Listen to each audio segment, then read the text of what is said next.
Uji kita ni tadi anak lah dididik benar, di sekolah ke, dididik ke, tahan makan diampet, berbakian diampet, nak nyenangkan anak ni tadi. Lah besar, nah kau tak sama balasannya.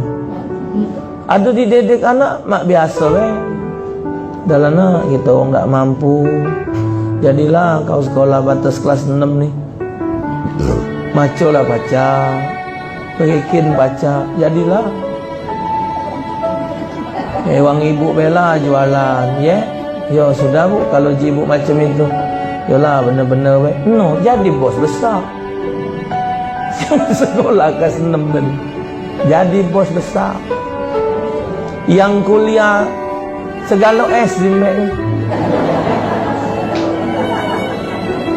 Terakhir susah senang S-nya. SS. Susah senang, tak jadi apa-apa. Oi, kalau ngomong ini bu, pojok langit, segala rumus apa? Janganlah macam itu.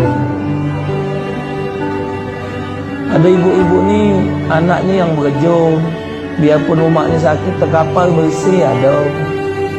Ada biarpun umaknya sehat, tapi tak diurusi ada. Maka kadang-kadang ibu ingat keadaan manusia ni, berfikir panjang. Ya Allah ya Tuhanku, aku ni terkena yang mana lah. Ada orang tua sampai tua ibu nak hidupnya sebatang kara. Bini ada, bini berlari. Anak ada, anak tak ngurus lah, ngolor-ngolor sewet. Iya, bukannya ngatai bu, nimbang diri. Ada yang tua ni beragak. Macam sore anak ke Jambi, ada Habib Abdullah, umurnya 100 lebih, hampir 197. Rapi nan bu, wangi, bajunya rapi, badannya bersih, kejingan. Anak tanya, gede masih tak? Oh sudah lama gede meninggal.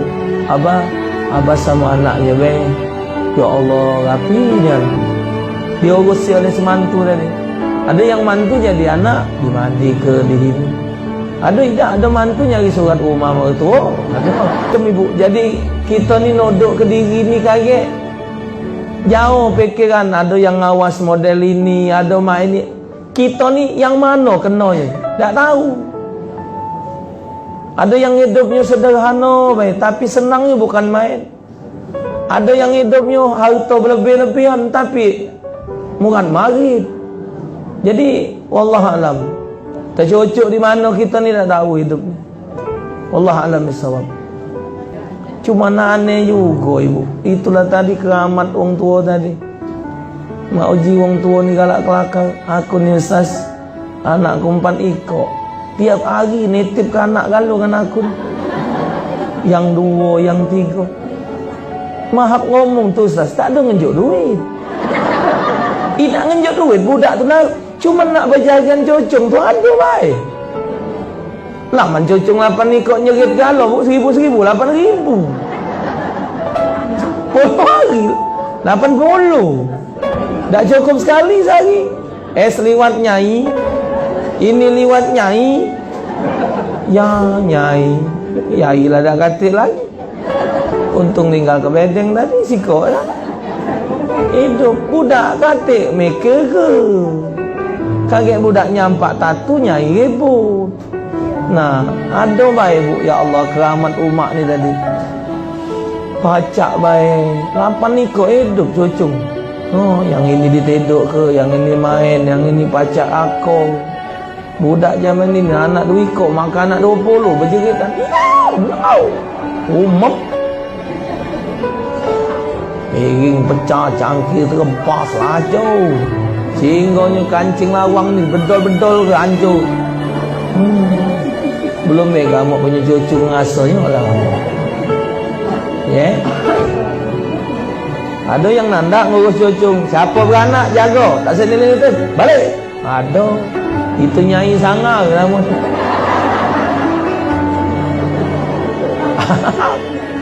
Puji nyai nak ngurus kamu, yai kamu lagi renyeng tu.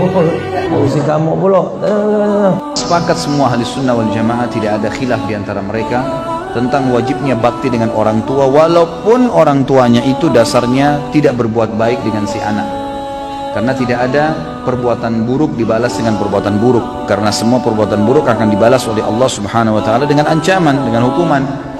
Seseorang datang kepada Hasan Basri rahimahullah lalu berkata, "Saya memiliki seorang ayah.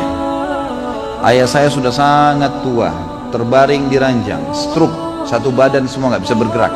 Sampai akhirnya, buang air besar, buang air kecil di atas ranjangnya. Dan saya menampung dengan kedua telapak tangan saya kencingnya, buang air besarnya.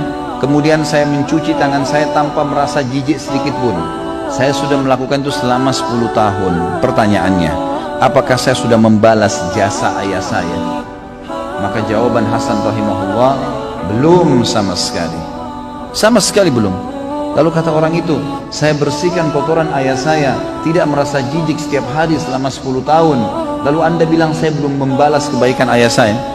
Kata Hasan Basri, belum. Karena dulu waktu kamu masih kecil, kalau ayahmu membersihkan kotoranmu, dia berharap dan terus berdoa kepada Allah agar kamu menjadi tokoh masyarakat, menjadi orang yang sukses. Kalau kamu sekarang melakukannya, kamu hanya melakukannya karena merasa itu adalah sebuah perintah, dan akhirnya kamu berharap kapan dia meninggal dan berhenti tugasmu itu.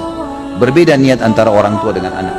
Orang tua memiliki rasa sayang yang luar biasa kepada anaknya, dan tidak bisa dibandingkan dengan sayang anak kepada orang tuanya. Orang tua kalau marah dengan anaknya, marahnya karena sayang. Tapi kalau anak marah dengan orang tua, bisa saja karena haknya atau karena keinginannya belum dipenuhi, bukan justru karena orang tuanya salah. Seperti itulah kurang lebih. Dan berapa banyak kasus-kasus orang yang menjadikan orang tuanya sebagai pintu surga. Ingat teman-teman sekalian, seorang ulama salaf pernah berkata waktu ayahnya meninggal, ibunya meninggal dunia, maka dia menangis. Seorang alim ulama lalu ditanya, "Kenapa Anda menangis? Bukankah orang itu tidak boleh nangis terisak-isak seperti ini pada saat ada orang yang meninggal?" Dia bilang, "Saya bukan menangis karena orang tua saya ini, ya, karena diahnya secara pribadi, bukan karena diahnya. Karena selama dia hidup saya berbakti, alhamdulillah. Tapi saya menangis karena dengan matinya ibu saya berarti setengah pintu surga sudah tertutup buat saya. Tinggal ayah saya satu ini, dan ini saya harus jaga, dan ini setengah pintunya. Dan betapa ruginya orang yang sudah meninggal kedua orang tuanya sementara mereka tidak berbakti padanya." Teman-teman renungi, berapa banyak orang di antara Anda yang orang tuanya masih hidup, alhamdulillah, cuma kebetulan beda kampung, beda kota, tinggal telepon, tinggal kirimin hadiah, pakaian, makanan, tidak ada susahnya. Tapi subhanallah kita tidak lakukan. Kita lakukan kepada teman-teman kita, malah kita lakukan kepada orang-orang yang kita senangi, yang mungkin tetangga, mungkin sahabat dekat, mungkin orang-orang ini hanya sekedar memberikan peluang-peluang kecil dari urusan dunia, dan kita lupakan kepada orang tua kita. Ini satu hal yang luar biasa yang harus kita perbaiki.